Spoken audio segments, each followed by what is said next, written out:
Com a palavra. Eu apenas pedi a palavra. Senhor presidente. Para deputado Aleluia com a palavra.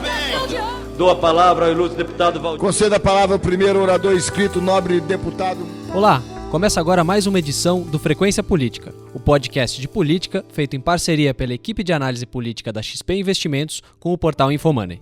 Eu sou Marcos Mortari. Eu sou o Vitor Scaletti. E eu sou Débora Santos. E hoje, no primeiro bloco, vamos conversar sobre as manifestações a favor do governo que aconteceram no último domingo, dia 26 de maio, a agenda de votações no Congresso Nacional com as medidas provisórias e também sobre o pacto entre os poderes. No segundo bloco, vamos falar sobre uma nova edição do Barômetro do Poder, um levantamento feito pelo Infomoney com as principais casas de análise política em atividade no país. Também vamos falar sobre o julgamento no Supremo sobre a possibilidade de venda de ativos de empresas estatais. Este programa foi gravado na quinta-feira, dia 30 de maio, e vai ao ar na sexta-feira, dia 31, pela manhã.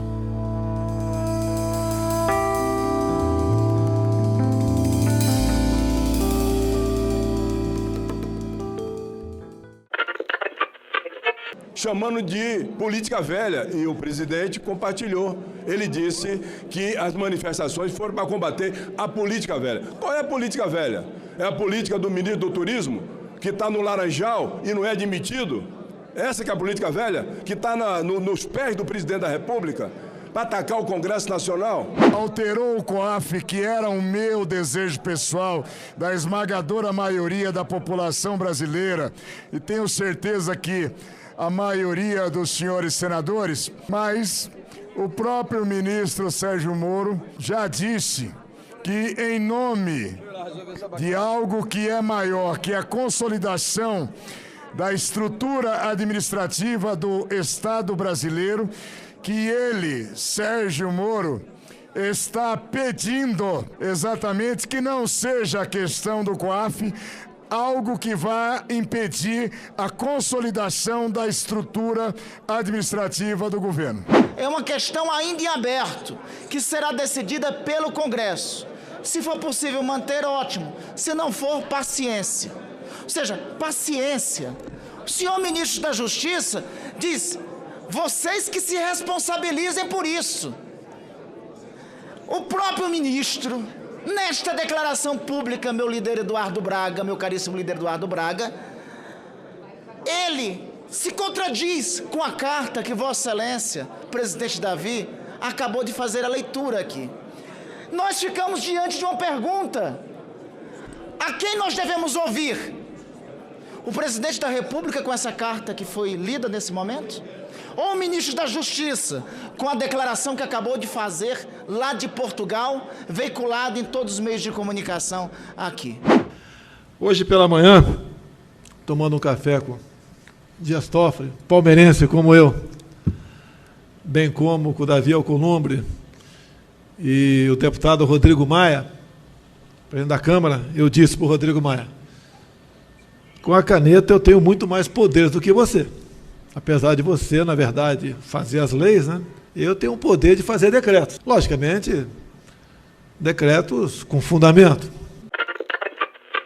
Bom, parece que a tensão entre governo e Congresso começou bem ruim durante a semana por conta das manifestações, mas isso não impediu que o governo conseguisse aprovar algumas medidas provisórias nas duas casas. Vitor, o que a gente pode tirar de conclusão desse processo todo nessa semana? Bom, primeiro a gente tem que fazer um levantamento de todas as MPs, que foram 5, né, que a gente ficou em discussão essa última semana. Teve desde a 867 até a 871. Então, 867, 868, 869, 870 e 871. Então, vamos uma por uma. A primeira, 867, MP do reflorestamento, ou que permitia, enfim, a extensão do prazo, enfim, para algumas questões de quem não cumpriu algumas regras rurais. Teve aprovação na Câmara durante essa semana. Enquanto os deputados estavam votando, o Senado decidiu que não ia apreciar a MP, que caduca no próximo dia 3, na segunda-feira da semana que vem. Então, essa MP vai caducar sem apreciação do Senado. A outra, 868, é a MP do saneamento, que é bastante importante aí, enfim, para essa questão no país. Tem alguma divergência em relação, com alguns governadores e prefeitos. Não teve acordo para votação. Ela também vai caducar. Porém, parece que vai ser apresentado, aliás, já foi apresentado, né, um projeto de lei com o mesmo teor da MP, que pode ser votado por acordo aí nas próximas semanas, ou na próxima semana, inclusive, se tiver, enfim, apoio para isso. A grande questão dessa MP do saneamento, Vitor, é justamente o fato de você privatizar as empresas de saneamento, que são hoje propriedade dos governos dos estados, e colocar esse serviço na mão de empresas privadas. Qual o problema para os governadores em relação a isso? É justamente você tirar esse poder, enfim, essa receita do Estado. Não é bem uma receita, nem para todos os estados isso é uma receita exatamente. Tem estados, assim, empresas que ou são deficitários, mas assim, você tem algum espaço ali para o governador atuar. Mas tem algumas questões contratuais também das prefeituras, que às vezes são obrigadas a fazer com as empresas estaduais, vão deixar de ser.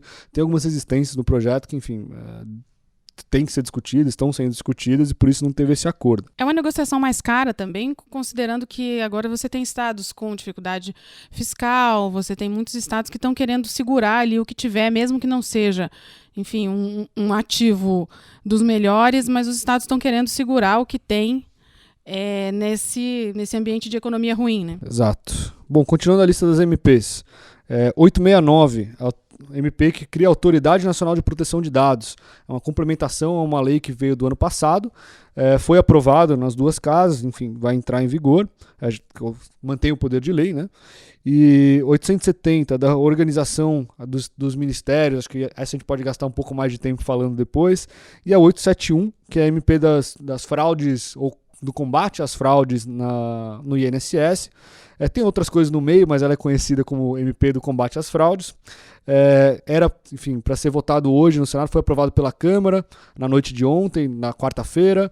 Era para ter sido votado hoje, na quinta-feira de manhã, pelo acordo no Senado.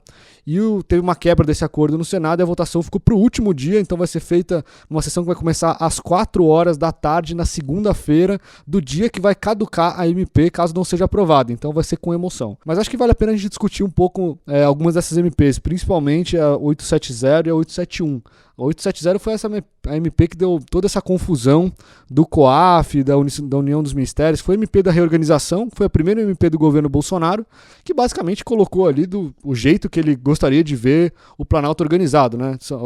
A Praça dos Três Poderes. Ele se pega, os ministérios foram reduzidos de 29 para 22, tem outros ajeitamentos ali dentro para poder organizar o governo, e perigou seriamente de cair ao longo dessa semana, mas no final deu tudo certo. Bom, se a MP caduca, né, Vitor, a gente num dia ia virar à noite de 22 ministérios para 29 ministérios, e o Bolsonaro tendo que lidar com uma estrutura e até indicar ministros e colocar gente para trabalhar numa estrutura que ele não criou, né? Era assim, acho que o grande teste para o governo e o grande objetivo do governo era não passar vergonha justamente nessa parte que é o mais básico de tudo, que é a organização interna do governo. Não, e tinha algumas coisas, assim, tem uma parte política bastante importante, que foi a primeira vez que o governo teve que, enfim, caçar voto ali para uma pauta que era claramente do governo.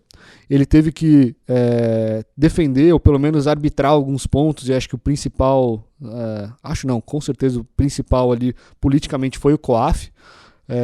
Você tinha o Moro defendendo a manutenção do COAF no Ministério da Justiça, e as redes sociais, enfim, a gente teve manifestações, a gente vai comentar um pouco mais também nessa linha, e os políticos querendo colocar o COAF para o Ministério da Economia, embaixo do Paulo Guedes.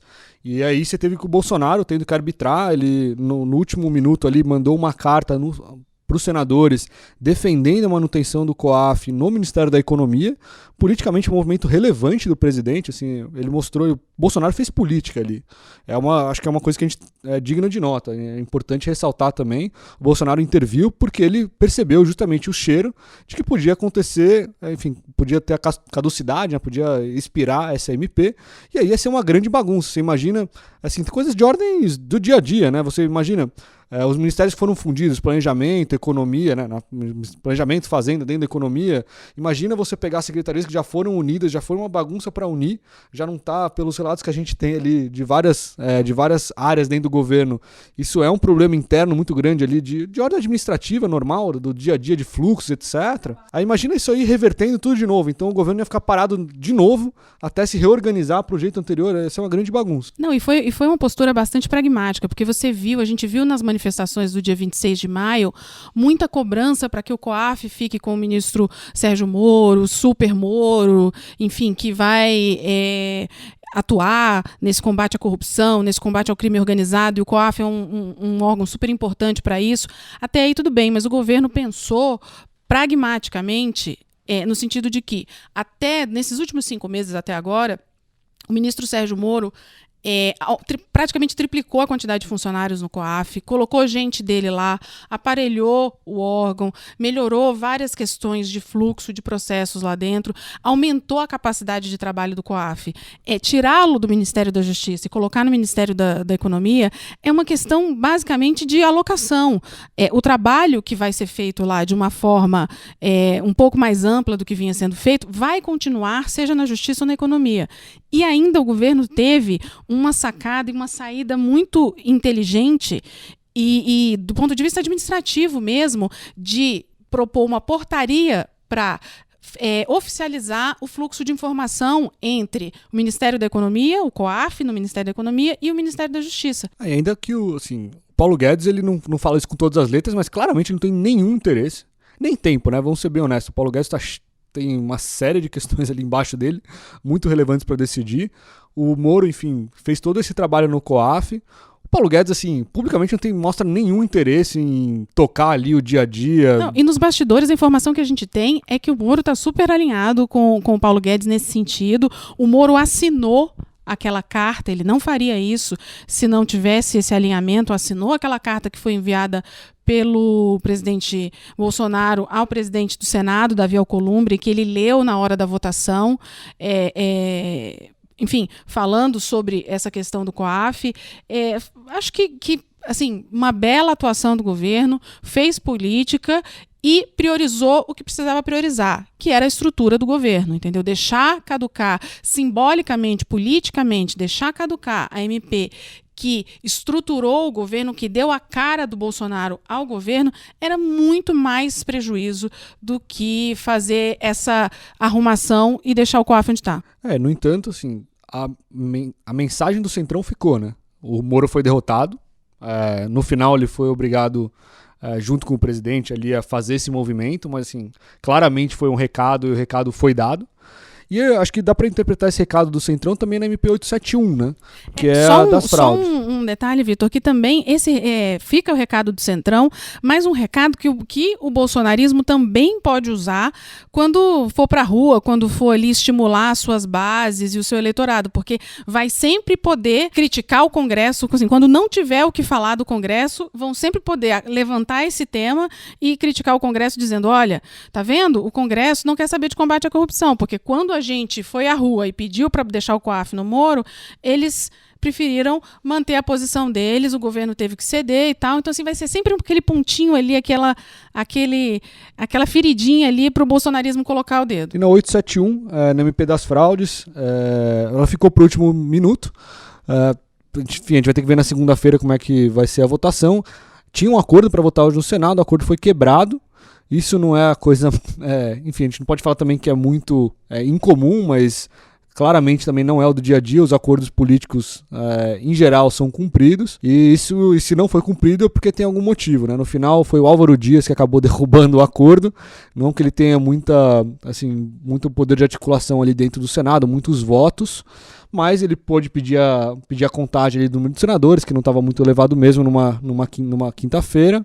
E agora vai ficar para segunda-feira, que o quórum geralmente já não é ali a coisa mais simples de fazer. Então, vamos ver como é que vai ficar. Essa questão ainda da MP 871 é interessante, Vitor, que é muito importante para o governo, não só pelo impacto fiscal de 10 bi em um ano, além disso, tem a questão da narrativa, né? A questão do combate à fraude era um dos pilares aí para o governo encampar uma reforma previdenciária. Que a oposição durante o governo Temer, quando estava tentando aprovar a Previdência, um dos principais pontos de crítica da oposição era justamente essa parte das fraudes. Falava, o governo não atua nessa frente, etc. Tanto que foi uma vacina, essa MP foi uma vacina ali do governo Bolsonaro, antes de mandar o projeto da Previdência, antes ali lá da CCJ, lá no começo, antes de mandar o projeto, eles mandaram essa MP justamente para dar essa vacina. Falaram, não, a gente vai combater primeiro as fraudes, e aí a gente vai, enfim, ter que fazer essa reforma paramétrica aí da Previdência. E é um pilar de sustentação do discurso do governo em relação à defesa da reforma da Previdência. Olha, a gente não vai tirar... São dois campos que você vê eles batendo nessa tecla o tempo todo. A gente não vai tirar dos mais pobres, a gente vai tirar os privilégios, a gente vai atacar os privilégios e as fraudes. E agora precisa aprovar tudo isso na segunda-feira, né? O líder do governo no Senado, Fernando Bezerra Coelho, tentou fazer com que existisse um entendimento diferente sobre os prazos dessa MP, né? Fazendo ela se estender para terça ou quarta-feira, o que daria uma possibilidade de votação de gerar quórum maior para o governo, mas a princípio, pelo menos por enquanto, não houve acordo em torno dessa questão de ordem que foi retirada durante a sessão dessa quinta-feira. Por falar em recado do Centrão, né, Marcos, a gente tem aí esse é um dos principais recados. A gente vê como é que se a gente observar bem essa questão das MPs, a gente vê como a política funciona. Porque assim, seria uma pancada muito grande e meio que até desproporcional você deixar caducar a MP da organização do governo. Mas essa daí, que é cara ao governo, mas não cria um caos administrativo no país, o Centrão está disposto a esticar um pouquinho mais e fazer o governo sofrer um pouquinho. E lembrando que a CMP 871 teve acordo com a própria oposição, né, para tentar construir um texto mais consensuado para poder ser aprovado, né? Então, agora o governo teve uma ajuda aí, mas vai depender dele mesmo para gerar quórum, para conseguir fazer essa votação andar na segunda-feira. Outro assunto muito relevante aí dessa semana foram as manifestações, que deram a tônica um pouco também de Brasília. Essas MPs respiraram muito também o ar das manifestações. Até a própria questão do COAF, muitos senadores mostraram insatisfação com a manutenção do COAF no Ministério da Economia, porque, o governo defendia a todo momento, as manifestações defendiam também a todo momento essa mudança, essa continuidade do COAF no Ministério da Justiça, com Sérgio Moro. Então, existia um desconforto de não atender esse desejo das pessoas que foram às ruas. E qual que é o saldo dessa manifestação para vocês sobre tanto a presença, a quantidade de pessoas que aderiram a essa manifestação, apesar de alguns movimentos da direita não terem encampado todos esses atos, e qual que foi o recado para Brasília? Acho que, primeiro, quanto ao tamanho das manifestações, a gente até conversou um pouco na semana passada aqui sobre isso, esse racha na direita, ou pelo menos as pessoas não de esquerda que poderiam participar dessas manifestações. Você teve ali o MBL, vem pra rua, os caras as páginas mais organizadas de fora das manifestações.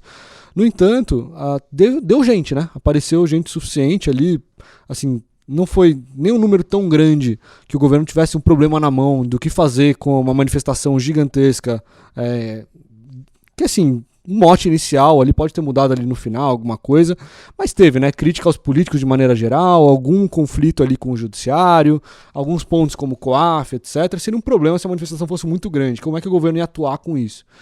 E se a manifestação fosse muito pequena, né? Se não aparecesse ninguém, ia ser um problema também. Parece que foi quase na medida ali para gerar um fato que não tenha sido nem muito explosivo para um lado nem para o outro.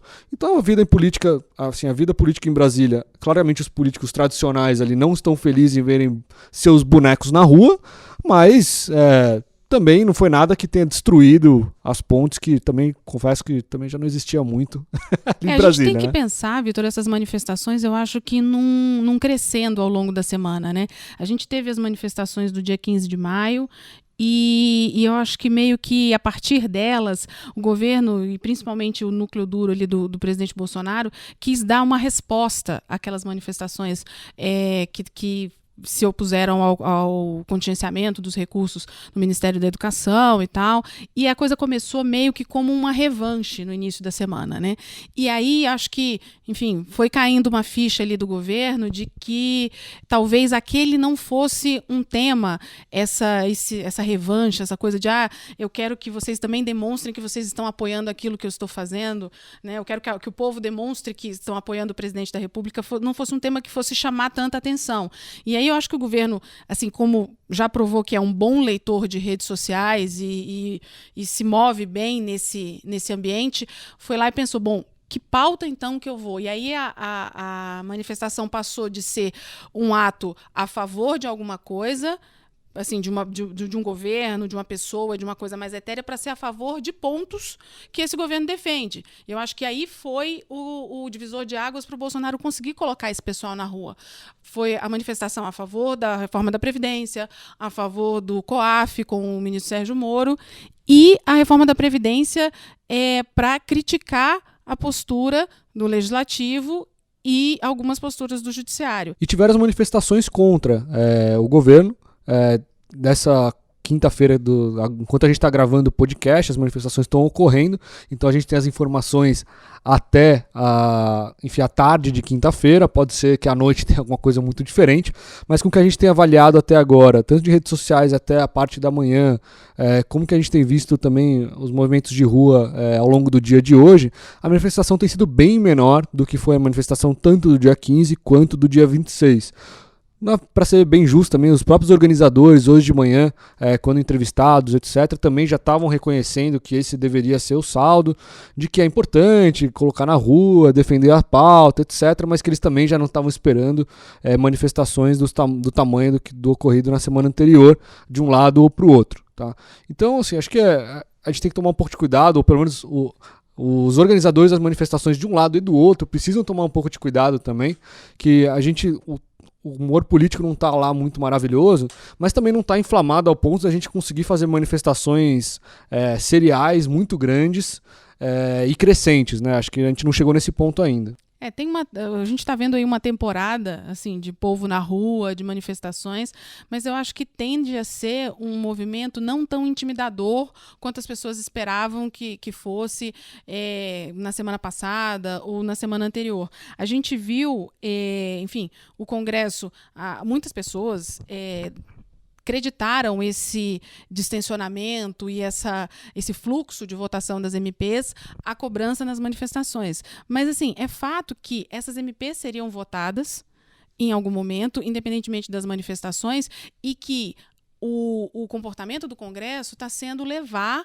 até um certo limite, entendeu? Pressionar o governo até um certo limite e depois, enfim, abrir um pouco e negociar e deixar abrir a porteira e deixar as coisas passarem um pouco. A gente tem comentado bastante desse padrão, né? De idas e vindas, avanços e recuos, dos dois lados, tanto do executivo do Bolsonaro, como também do próprio Congresso. Então acho que as manifestações entraram um pouco nesse baile, nessa dança do executivo com o legislativo. E o que parece é que todo mundo olhou atentamente essas manifestações, mas todo mundo continuou no seu ritmo, entendeu? Assim, o Congresso seguiu o seu ritmo, tanto que está deixando aí a MP 871, que é super importante para o governo, para a última hora, como disse o Vitor, com emoção.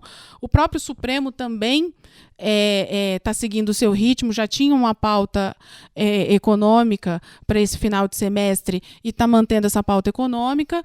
E a diferença que teve, Vitor, e foi interessante que o Vitor fez um comentário essa semana comparando com o pacto que teve no governo Dilma, né?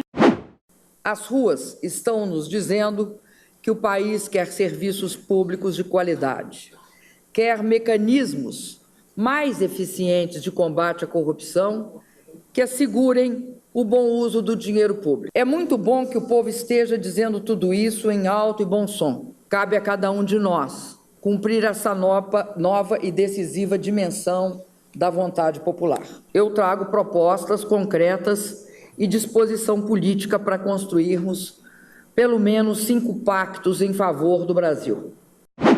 Não, lembrando aqui que foi o que aconteceu, o grande resultado das manifestações do dia 26 de maio foi que no dia seguinte, Bolsonaro, Rodrigo Maia, Davi Alcolumbre, Onyx Lorenzoni, Dias Toffoli tomaram um café da manhã e resolveram fechar um pacto em favor das pautas e da agenda que o Brasil precisa para avançar. Não, é bonito. Acho que é interessante você ter... Louvável. É louvável, tá? É interessante você ter os poderes conversando. É melhor assim do que não ter. Mas não serve pra nada, assim. Honestamente, assim, juridicamente é um documento que não tem nenhum valor. Não, juridicamente é um documento estranho, porque assim, o Supremo Tribunal Federal, para dizer o mínimo, o Supremo Tribunal Federal, ele é o guardião da Constituição. Assim, não dá para o Supremo Tribunal Federal fechar um pacto e ir lá, sabe, shaking hands, fecha um pacto antes de saber o que vai estar escrito naquele texto. Ou seja, o Supremo já está dizendo que é constitucional? É estranho. Tudo esquisito, assim. O presidente assim, Toffoli foi até criticado um pouco por isso. Uma manifestação só de boa vontade, né? Mas cumpriu o seu papel, né? Isso, Porque exato. deixaram de falar das manifestações para falar do pacto, né? Agora vão deixar de falar do pacto também, né? Assim, simbolicamente é importante. Agora não tem nenhuma efetividade. E honestamente o Congresso olhou para isso, parece que tem no pacto, enfim, vazou uma parte do texto, pelo menos, que o Congresso teve acesso. Aí tem algumas partes do texto lá que claramente, enfim, é uma agressão ali aos políticos, fala de crime nas ruas e nos gabinetes. Claramente os políticos não ficaram muito felizes e, enfim, também gera ruídos. Assim, vai avançar, deve ter assinatura aí 10 de junho, parece, e honestamente acho que é uma coisa que a gente tem que ignorar. Não, e para ser justo, assim, o ministro Dias Toffoli tem falado desde da posse dele na presidência do Supremo, desse pacto, da necessidade de conversa e de atuação em harmonia dos poderes, mas a gente sabe que essa harmonia é até a página 2, né? E com isso a gente encerra o primeiro bloco do programa. No segundo bloco vamos falar um pouco sobre a pesquisa, o Barômetro do Poder, um levantamento feito pelo Infomoney com os principais casas de análise política em atividade no país e também dos julgamentos no Supremo Tribunal Federal. Bom, e nessa semana tivemos a rodada de maio do Barômetro do Poder. É um levantamento que a gente faz pelo Infomoney com as principais casas de análise política em atividade no país. Nesse levantamento de maio, a gente falou com 10 especialistas, né, entre analistas políticos independentes e casas de análise, incluindo a XP Política, que a gente faz o podcast aqui. Obrigado por chamar a gente de uma das mais importantes do Brasil. Bom, e um dos primeiros pontos que a gente tocou na pesquisa foi uma estimativa dos especialistas sobre o tamanho da base do governo, o tamanho da oposição na Câmara dos Deputados e no do Senado Federal. Na Câmara, a avaliação média é que há 133 deputados federais alinhados com o governo, 237 incertos e 143 de oposição. Em relação a janeiro, foi uma queda significativa. Em janeiro eram 242 a média aí de estimativa para deputados federais. Em abril já era 201 e agora caiu um pouquinho mais essa estimativa. Isso até pode se explicar que teve a analista que colocou mais o PSL, deu destaque só para o PSL, para talvez até o Partido Novo, como a base do governo, e o resto deixou como indefinido, incerto, algo que o governo vai buscar construir voto a voto, discussão, debate a debate na Câmara, né, sem ter uma base fixa, sem ter uma coalizão fixa, né. Lembrando, né, Marcão, que o PSL, diferentemente do PT, tem essa característica de fazer tudo de porta aberta, né? Porque o PT, eles tinham as divergências dele, tinha vários pequenos partidos dentro do partido, quando era aquele grande partido musculoso, enfim, o partido do governo nos anos, de Lula e Dilma, mas assim, da porta para fora era uma unidade, eles iam para a briga juntos, votavam juntos. No PSL, essa da porta para fora já não tem, as portas estão abertas e o que a gente vê é eles se batendo, e nas votações mesmo a gente consegue perceber, né, Vitor, que eles não têm muito uma unidade. E com o Alexandre Frota prometendo botar fogo no parquinho, né?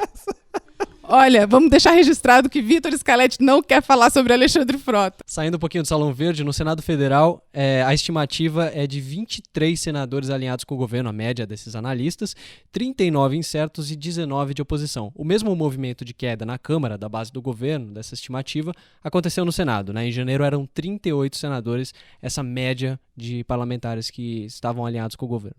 Outro assunto também do barômetro foi a reforma da Previdência, né? A gente perguntou mais ou menos o tamanho que os analistas esperam da reforma, a versão final da reforma que deve ser aprovada pelo Congresso Nacional. A média é de 679 bilhões em 10 anos aí de economia. É um pouquinho abaixo aí da reforma do Temer, a atual versão daquela reforma do Temer. E o que a gente capturou naquela pesquisa de mercado que a gente divulgou na segunda-feira dessa semana, com os institucionais, que a gente chama, são os grandes, são os economistas e gestores de grandes bancos e fundos de investimento, o número deu 700 bilhões de reais, uma reforma esperada, aprovada já ao final de tanto Câmara, Senado, etc. Então não fica muito distante, parece razoavelmente perto, 30 bilhões, assim, honestamente, a gente não tem detalhes ainda nem de como é que vai ser o texto do relator ainda. Parece bem alinhado, né? É um pouco mais do que a metade aí do que o governo enviou. Só não dá o trilhão do Guedes. Ainda sobre a Previdência, a gente perguntou sobre a tramitação, né? A maioria, 60%, acha que a reforma é aprovada na comissão especial em julho, né, 60%. 40% acham que ela vai ser votada em junho ainda. No plenário da Câmara dos Deputados, a maioria acha que vai ser aprovada só em agosto. 60% acham que vai ser aprovada em agosto, 30% em setembro e 10% em julho.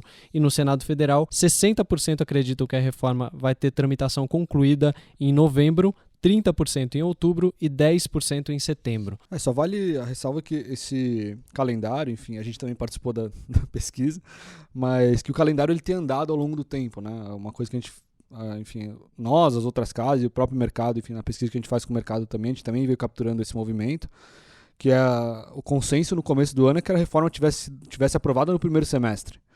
E a gente está discutindo agora se a comissão especial vai ser votada no primeiro semestre ou se tem risco para ficar para agosto. Essa é a discussão de agora. E aí, o quanto que isso pode impactar no calendário para o próprio plenário da Câmara e depois para o Senado. E, eventualmente, até voltar para a Câmara. Então, esse calendário tem andado para frente aí desde o começo do ano, né? É verdade, Vitor. Outro ponto que a gente toca na pesquisa é o efeito das manifestações e o que esperar para os próximos anos durante o governo Bolsonaro. Primeiro, as manifestações favoráveis ao governo, 60% acham que esse tamanho do dia 26 deve se manter nos próximos anos. 20% acreditam numa diminuição e 20% acreditam num crescimento. Já nas manifestações contra o governo, 90% esperam um crescimento, enquanto 10% esperam a manutenção do tamanho das manifestações do dia 15 contra os cortes na educação. Lembrando que a pesquisa inteira está disponível no site do Infomoney, nas nossas matérias, e você pode ter acesso ao PDF. É só se inscrever ou colocar o seu e-mail lá no nosso formulário e você receberá todo mês o resultado fechado do Barômetro do Poder. Bom, agora voltando para a pauta de judiciário. A Débora, que é a nossa especialista aí, que conhece tudo de judiciário, vai falar um pouquinho sobre a discussão de privatizações no Supremo Tribunal Federal. Como é que está, Débora, esse debate? O que a gente pode esperar disso? Pois é, Marcão, a gente teve aí um cavalinho de pau na pauta do Supremo essa semana, acho que não por acaso, depois das manifestações no domingo 26 de maio, o presidente Dias Toffoli, na segunda-feira à noite, resolveu pautar de última hora, pegou os gabinetes todos de surpresa, resolveu pautar aquela liminar de junho do ano passado, do ministro Lewandowski, que exigia a aprovação no Congresso Nacional para negócios de venda de ativos de estatais, empresas de economia mista que importassem, que resultassem na mudança do controle acionário dessas empresas. Então, assim, vender o controle acionário para uma empresa privada de uma empresa pública precisaria de uma autorização prévia do Congresso. Isso aí enlouqueceu um pouco o mercado e principalmente criou um entrave para o objetivo do governo e do ministro Paulo Guedes de privatizar e de ir aos poucos fazendo essa privatização por meio da venda desses ativos, principalmente no setor de petróleo, gás e energia. E aí, ficou esse tempo todo, essa liminar em vigor, até agora, não tinha muita previsão, na verdade tinha zero previsão desse assunto ser pautado, a gente estava sempre perguntando e monitorando esse assunto, realmente não tinha nenhum norte. E aí, na semana passada, o ministro Fachin, que recebeu também um processo mais ou menos nesse mesmo sentido, deu uma liminar dizendo que esses procedimentos esses negócios, esses procedimentos de venda de ativos, eles precisam, na verdade, ser feitos por meio de licitação, para dar transparência. É um bem público, né? Esse ativo é é parte da coisa pública, e para dar transparência e possibilidade de fiscalização seria necessário fazer aí o processo licitatório de acordo com a Lei 8666. Essa decisão do ministro Fachin, juntando, enfim, com alguma pressão e tal, fizeram o ministro Dias Toffoli chegar nesse café da manhã famoso aí do pacto com essa pauta, enfim, sair desse café da manhã com a ideia dessa pauta e colocar também outras questões relacionadas a essa parte da privatização na pauta do Supremo. Hoje, o que a gente deve julgar lá no plenário do Supremo? Essa liminar do ministro Lewandowski, que trata da autorização prévia do Congresso, e a liminar sobre a necessidade de licitação, que é do ministro Fachin. O cenário base você não tem uma maioria no Supremo assim, extremamente liberal e que queira fazer as coisas nos moldes do ministro Paulo Guedes, com toda a simplicidade, como se fosse um negócio de iniciativa privada.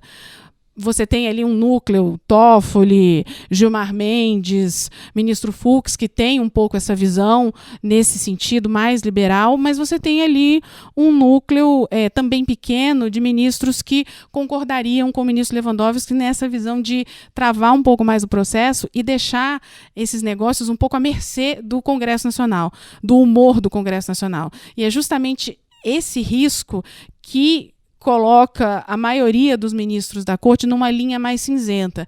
E a ideia que surge assim, de um voto de meio seria você não precisar da autorização prévia do Congresso para fechar esses negócios, para fazer essa venda de ativos, mas colocar o processo licitatório para ter um gatilho de fiscalização, essa possibilidade de mais transparência nos negócios. E de que a sociedade possa acompanhar de alguma forma como esse negócio está sendo feito, como esses ativos estão sendo vendidos.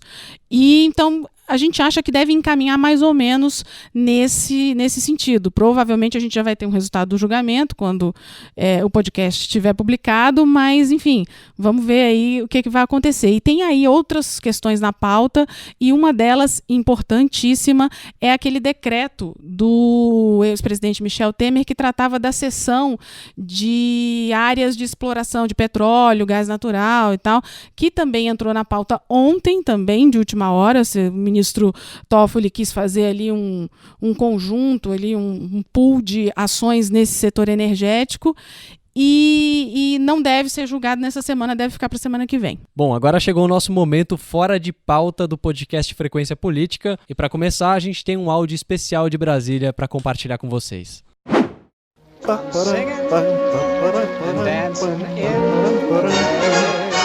Está chovendo fake news. Novamente, um veículo de comunicação das pessoas que estão de mal com a vida tenta macular a imagem do MEC. Essa última fake news fresquinha para você alega que a paralisação da recuperação do Museu Nacional, aquele que o reitor da Universidade Federal do Rio de Janeiro não conseguiu explicar, essas obras estariam sendo paralisadas pelo MEC. Fake news. O que acontece? Haviam emendas parlamentares de 55 milhões para recuperar o museu. A bancada do Rio de Janeiro, é uma emenda parlamentar da bancada, resolveu reduzir em 12 milhões, sobrando 43 milhões para as obras. Nada a ver com o MEC. Mas mesmo que elas não tivessem reduzido e o dinheiro já tivesse prontamente disponível para ser gasto, o projeto ainda não está protocolado, então não daria para começar as obras. Fake news. Infelizmente, mais uma mentira. Para de chover aqui no MEC. Até mais. Esse foi o ministro da Educação, no Twitter dele, no dia das manifestações contra os cortes na educação. Uma notícia que não é fake news foi a queda do PIB no primeiro trimestre de 2019. Com isso, a revisão do crescimento, que já chegou a ser mais de 2% a expectativa dos economistas aí no final do ano passado, depois da eleição, já está caindo para próximo de 1%, com risco para baixo. Então teremos mais um ano de PIB praticamente parado. Bom, na mesma linha de, infelizmente para os bolsonaros não é fake news, o TJ do Rio negou ontem o recurso do ex-assessor do Flávio Bolsonaro, Fabrício Queiroz, que pretendia suspender lá aquelas mais de 90 quebras de sigilo bancário, fiscal, enfim, tanto do senador quanto da esposa e várias pessoas, ex-assessores, várias pessoas ligadas a ele. A terceira tentativa, né? Dá para pedir música no Fantástico, inclusive, né? Não, mas eles a gente ainda tem bastante caminho aí para recorrer. Eles podem ir agora para o colegiado, para a terceira Câmara Criminal do TJ do Rio, e não tendo sucesso no TJ do Rio, ainda cabe a STJ aí. Vamos falar muito desse assunto ainda. Lembrando que ainda não terminou o prazo que foi dado pelo juiz de primeira instância lá da Justiça Estadual do Rio para os bancos informarem os detalhes, enfim, aí os dados dessa quebra de sigilo bancário e fiscal, que aí é que mora o perigo, né? Fora de pauta, mas nem tão fora assim, já que foi destaque nas redes sociais, tem a carta do Papa em solidariedade ao ex-presidente Lula, que está preso. E o Frequência Política vai ficando por aqui. Agradeço mais uma vez a Débora, ao Vitor, ao Matheus, que comandou os trabalhos na nossa direção e edição do programa, e agradeço a você que nos acompanhou até aqui. Lembrando que esse podcast está disponível no Spotify, no aplicativo de podcasts da Apple e em todos os agregadores de podcast. Até semana que vem.